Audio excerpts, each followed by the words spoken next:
تو اللہ کے نبی نے اس لیے فرمایا تین چیز ثلاث مہلکات فشح متاع وہوى متبع واعجاب المرء بنفسه.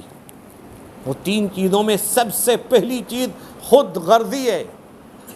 اور فرمایا اللہ کے نبی اگر کسی چیز کو بتلاتے ہیں آپ اس کا علاج ہی بتلاتے ہیں. یعنی نبی نے صرف یہ کہہ کے نہیں چھوڑ دیا یہ چیزیں ہلاک کرنے والی ہیں. نبی نے بتلا دیا کہ اب ان سے بچنے کی کیا صورت ہے. یعنی آدمی خود غرضی سے کیسے بچے گا. آدمی جو ہے خود غرضی سے کب بچے گا. فرمایا اللہ کے نبی نے وہ تین چیزیں اگر آدمی ان چیزوں کو کرے گا تو خود غرضی میں مبتلا نہیں ہوگا. کیا ہے وہ؟ سب سے پہلی چیز ہے من ادى الزکات، جو زکوٰۃ ادا کرتا ہے. یعنی وہ نصاب کا مالک ہے، زکوٰۃ ادا کرتا ہے، اس کو بوجھ نہیں سمجھتا. ایک آدمی زکوٰۃ ادا کرتا ہے اور یہ سوچتا ہے میں نے غریبوں کی مدرسوں کی مدد کی ہے. بھی تو نے مدد کہاں کی ہے؟ تجھ پر کمپلسری دینا تجھ کو ہے. نصاب کے مالک و قرآن کہتا انفقوا مما رزقناکم، اللہ کہتے ہیں میں نے دیا تجھ کو دینا ہے کمپلسری. احسان تو نہیں ہے یہ. البتہ تم نے کسی کی مدد کر دی اپنے اور پیسوں سے، زکوٰۃ کے علاوہ کسی کا تعاون کر دیا، یہ اور بات ہے. لیکن زکوٰۃ یہ کوئی احسان تم نے نہیں کیا. اگر زکوٰۃ وصول کرنے والا آپ سے زکوٰۃ کی ترغیب دے کر حاصل کر رہا ہے تو وہ ثواب کا مستحق ہے. زکوٰۃ کا وصول کرنے والا آپ سے زکوٰۃ وصول کرتا ہے وہ تو شکریہ کا مستحق ہے. آپ کیا کر رہے ہیں؟ آپ نے اب آپ یہ کہیں کہ میں نے فرض نماز پڑھی تو بڑا احسان کر دیا، ہم نے رمضان کا روزہ رکھا بڑا احسان کر دیا.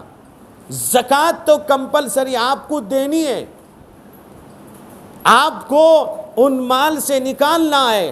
اللہ نے اعلان کر دیا انما الصدقات للفقراء والمساکین وابن السبیل.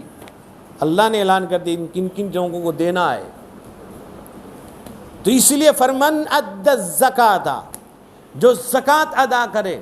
اور محدثین لکھتے ہیں کہ جہاں پر بارش نہ ہو تو سمجھ جائیے وہاں لوگ صحیح طور پہ زکوٰۃ ادا نہیں کرتے. زکوٰۃ نہ دینے کی سب سے بڑی نحوست یہ ہے کہ اللہ بارش کو روک دے گا.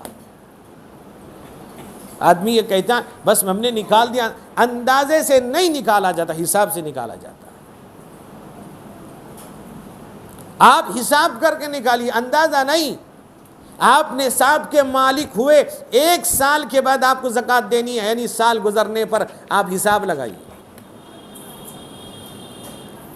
اور مصیبت پریشانیاں اللہ ڈال دیتے ہیں. تو فرمایا اگر خود غرضی سے بچنا چاہتے فرمن ادى الزکات. دوسری کیا چیز ہے؟ وقر الضیف، یعنی مہمان کی مہمان نوازی.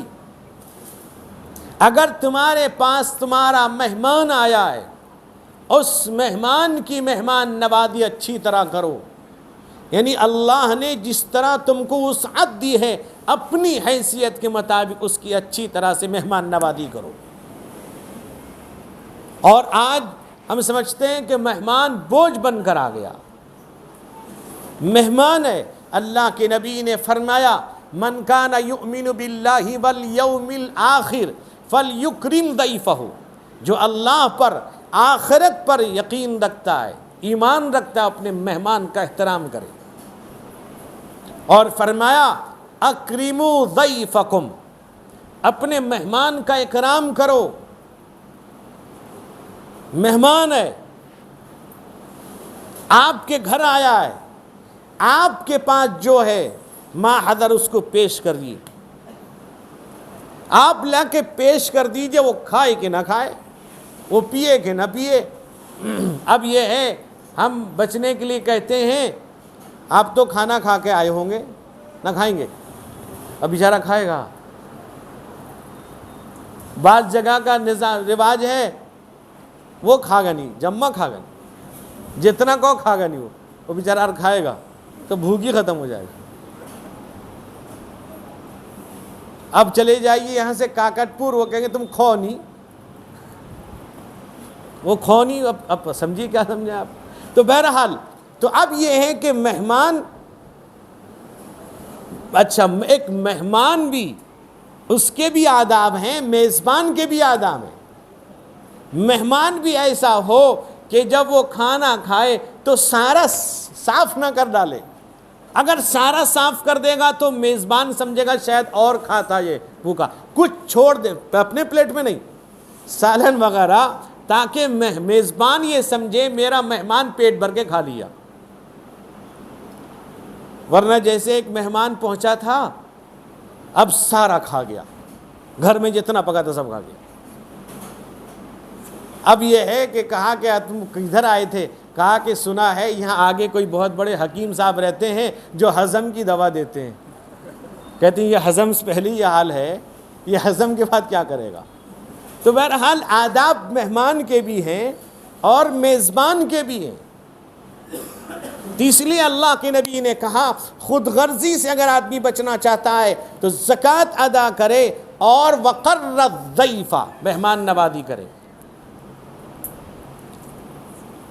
وہ ایک شاعر ہے ماجد دیوبندی، وہ کہتا ہے، ایک شعر اس کا ہے کہ اللہ میرے گھر کی یہ برکت نہ چلی جائے، اللہ میرے گھر کی یہ برکت نہ چلی جائے، 2 دن سے گھر میں کوئی مہمان نہیں ہے۔ مہمان گھر میں آتا برکتیں آتی ہیں۔ ایک شاعر ہے سکندر حیات گڑبڑ، وہ کہتا ہے مہمان بن کے کھائیے نقصان نہیں ہے، مہمان کو کھلانا مگر آسان نہیں ہے۔ تو اب یہ ہے کہ مہمان کے ساتھ اکرام کا، احترام کا معاملہ کریے۔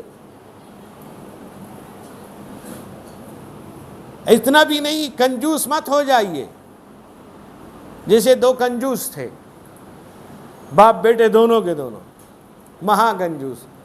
اب یہ ہے کہ مہمان آیا، بیٹے سے کہا ذرا گوشت لیا، گیا دکان میں گوشت لانے کے لیے۔ اس نے کہا کہ میں آپ کو گوشت دوں گا، بالکل پنیر سے زیادہ نرم ہوگا، بہترین گوشت۔ یہ سوچا کہ جب پنیر سے زیادہ نرم ہوگا میں پنیر ہی لے جاتا ہوں۔ چلا گیا پنیر کی دکان کو، کہا کہ دیکھو بہترین پنیر، کہا ایسا پنیر دوں گا جیسے بالکل شہد، اتنا بڑھیا پنیر۔ اب اچھا تو پنیر کیوں لوں، جا کے شہد ہی لے لوں۔ شہد کی دکان پر گیا، کہا کہ میں شہد اتنے بہترین شہد دوں گا جیسے صاف و شفاف پانی ہے۔ کہا کہ ارے جب صاف و شفاف پانی کی طرح تو میرے گھر میں پانی ہے۔ چلا گیا گھر پہنچا، باپ نے کہا کہ بیٹا کیا ہوا؟ بیٹے نے پورا واقعہ سنا دیا۔ باپ بہت خوش، کہا کہ لیکن بیٹا ایک بات کا افسوس۔ نہ کیا بات ہے؟ نہ تجھے چپل پہن کے اتنا دور گیا آیا، چپل گھسا، کہا ابا گھبراؤ مت، مہمان کا چپل پہن کے گیا تھا۔ تو اب یہ ہے کہ خود غرضی جو ہے اتنی خطرناک چیز ہے، تو اللہ کے نبی صلی اللہ علیہ وسلم نے فرمایا وہ ہلاک کرنے والی چیزیں ہیں۔